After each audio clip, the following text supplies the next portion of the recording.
Hello दोस्तों, तो आज मैं अपनी पहली मूवी हाईवेमैन को हिंदी में एक्सप्लेन करूंगा। अगर आपको वीडियो अच्छी लगे तो चैनल को सब्सक्राइब और वीडियो को लाइक कर देना, जिससे मुझे मोटिवेशन मिलेगा। तो मूवी की शुरुआत में हम क्रे नाम के एक आदमी को देखते हैं जो अपनी वाइफ ओलिविया को देख रहा था, जो हाईवे से सब्जी लेकर लौट रही थी। तभी हम देखते हैं कि एक तेज रफ्तार कार आकर उसकी वाइफ को टक्कर मार जाती है, जिससे कि उसकी on the spot he death हो जाती है। तभी सीन शिफ्ट होता है और हमें 5 साल बाद की कहानी दिखाई जाती है। हम क्रे को देखते हैं जो अपनी कार से हाईवे पे जा रहा था। वह अपनी कार को पीछे लेता है और जंगल में जा रहे रास्ते पर मुड़ जाता है। वह रास्ता एक वेयर हाउस पर जाकर रुकता है। क्रे उस वेयर हाउस के अंदर जाता है और उसे वहाँ पर एक आर्टिफिशियल हैंड मिलता है, जो कि उसे अपनी कार में डालकर ले जाता है। तभी अगले सीन में हम मोली और बून को देखते हैं जो सिंगिंग प्रैक्टिस कर रहे थे। जब मोली बाहर आ जाती है तब बून उससे कहता है कि आओ मैं तुम्हें ड्रॉप कर दूंगा। मोली मना कर देती है। तभी उसकी फ्रेंड एलेक्स उसे लेने आ जाती है। तभी हम क्रे को देखते हैं जो अपनी कार से शहर में घूम रहा था और रेडियो से शहर की खबर ले रहा था, क्योंकि उसे उस कातिल की तलाश थी जिसने उसकी बीवी को मारा था। जब मोली और एलेक्स जा रही होती हैं तो एक कार उनका पीछा कर रही होती है, जिससे मोली डर जाती है, मगर वह कार उनसे आगे निकल जाती है और चली जाती है। तब थोड़ी दूर चलने के बाद वह टनल पार कर रही थी तो उनकी कार एक व्हीलचेयर से टकरा जाती है और उनके पीछे वाला ट्रक भी एक आदमी को उड़ाता हुआ पलट जाता है। तभी मोली और एलेक्स कार से उतरती हैं और देखती हैं।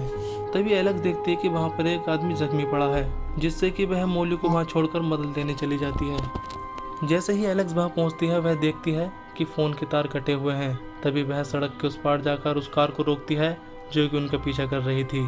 कार वाला आदमी कार नहीं रोकता और एलेक्स को उड़ा देता है, जिससे एलेक्स उसकी कार के ऊपर आ जाती है। तभी कार वाला आदमी एलेक्स को कार के साथ ले जाता है और थोड़ी दूर जाकर उसे फेंक देता है। मोली उसे बचाने की कोशिश कर रही थी। तभी कार वाला आदमी आता है और एलेक्स की फोटो खींच लेता है। तभी वहाँ पर पुलिस आ जाती है, जिससे वह कार वाला आदमी वहाँ से भाग जाता है। अगले सीन में हम देखते हैं कि पुलिस उस एक्सीडेंट वाली जगह की इन्वेस्टिगेशन कर रही होती है। वहाँ पर हम क्रे को भी देखते हैं। तभी पुलिस एक कार को अंदर जाने से मना करती है, मगर वह कार वाला आदमी एक ट्रैफिक इन्वेस्टिगेशन ऑफिसर होता है, जिसका नाम विल मैकलिन होता है। जांच करते टाइम ऑफिसर ऊपर को देखता है, जहां पर उसे मोली दिखती है जो कि काफी डरी हुई थी।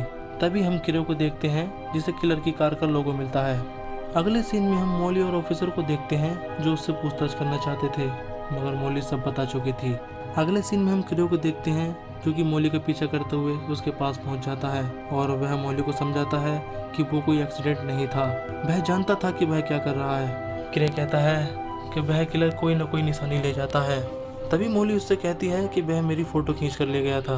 क्रे उससे कहता है कि मैं तुम्हारी मदद करूंगा, जिससे मोली मान जाती है। अगले सीन में हम देखते हैं कि मोली बून के साथ कार में जा रही थी। क्रे भी वहीं खड़ा था।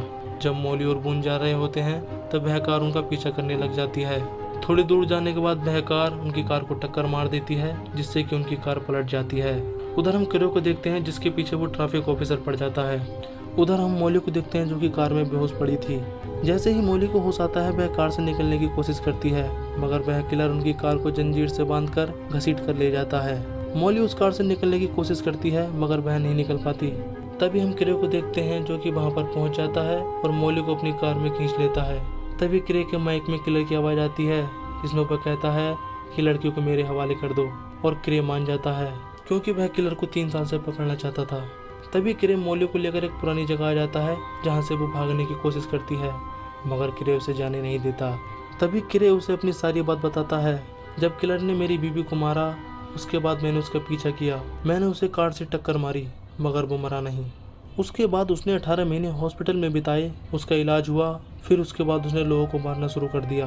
तभी अगले सीन में हम देखते हैं कि जब मोली कपड़े बदल रही थी तो क्रे उसे मुड़कर देख लेता है। वह देखता है कि मोली की कमर पर एक निशान था, जिससे उसे पता चल जाता है कि मोली का बचपन में एक्सीडेंट हुआ था, जिसमें उसके माँ बाप जल बसे।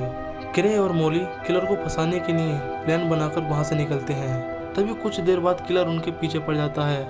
उसके बाद क्रे उस किलर को पुरानी गाड़ियों की जगह ले आता है जहाँ वो उसे फंसा देता है, मगर जब क्रे उसे देखने जाता है तो वो उसे अंदर खींच लेता है, जिससे क्रे जख्मी हो जाता है और नीचे गिर जाता है। उसके बाद किलर मोली को कार में बिठाकर चला जाता है। तभी क्रे भी उसकी कार के पीछे करने के लिए जाता है, मगर तभी ट्रैफिक ऑफिसर आकर उसकी कार पर गोली चला देता है, जिससे वो उसके पीछा नहीं कर पाता।